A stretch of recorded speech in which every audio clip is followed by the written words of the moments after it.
Growing up, one of the things that I always struggled with was self-esteem and self-confidence, and I hid it well. I had an older brother and a younger brother, and I was the small one. I was the runt of the two, and it really, looking back, it had a big impact on how my life went moving forward. I was always really more concerned about what others thought of me and how how I really had to appeal. I felt like I had to appeal to others' perception of me rather than finding out who I truly was. I went away to college. I was a good student. I went to the University of Illinois and I studied engineering.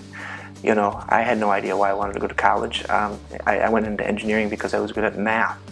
But truly, that was my downfall, feeling like I had to go do something that was outside of myself. So what I did is, that was in the early 2000s when the careers were in IT. That was when the internet was really starting to pick up. So I got into a career of technology, and it was a career I didn't enjoy at all. And but I stuck with it because that paid the bills. It was part of my career, and I didn't know anything else. After work, I would look for things to really give me fulfillment, to give me some sort of satisfaction in my life, because I didn't enjoy my career. So I would start by getting wasted with friends, because that's what filled that space for me. So it led to harder things, which led to heroin and opioids, and through going in and out of rehabs. So when I finally got out of rehab after 14 years of addiction, I told myself, I don't need to go into IT. I don't need to go into a career that I don't love. I need to find something that I love, and I need to find what it is that makes me tick. I realized that being alone doesn't mean you have to be lonely. It's time to think things through. It's time to really do that inner searching and find your peace and find out what it is that makes you tick. And I found what it is that makes me tick. It's giving back to others. It's serving others. It's doing what I can based on my struggles in life to help others. Instead of just say no to drugs and alcohol, I was looking for things in my life to say yes to.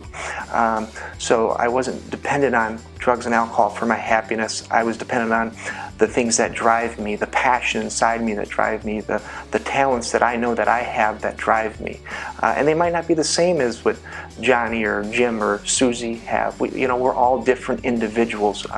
We're all perfectly flawed. That's really what's driven my mission, just to show that we all have our struggles in life, and the journey is really part of the reward, and the struggle is part of the journey. And life doesn't always get easier. It gets tougher, and we grow from those struggles that we deal with in life. So it's important to realize that we are all different. We all have our flaws, and how we embrace that discomfort and overcome those challenges in life is truly what defines our path. And as you grow into that path, you really learn how to live a truly fulfilling life.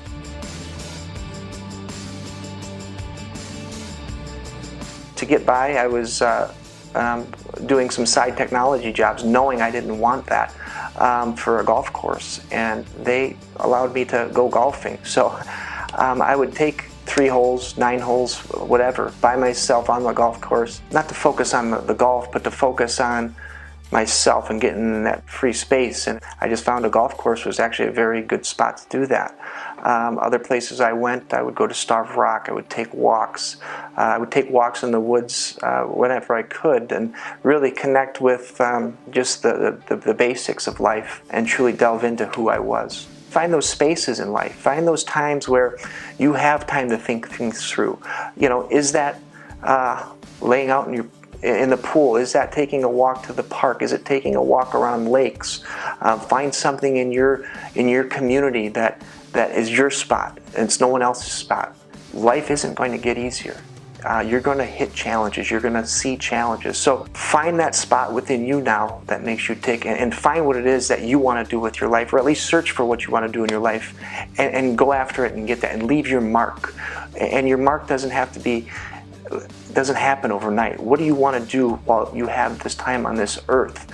And just go after it. Find something and go after it. And start collaborating with other like-minded people. Just find that part in you that drives you and make your mark with it. Because you are worth it.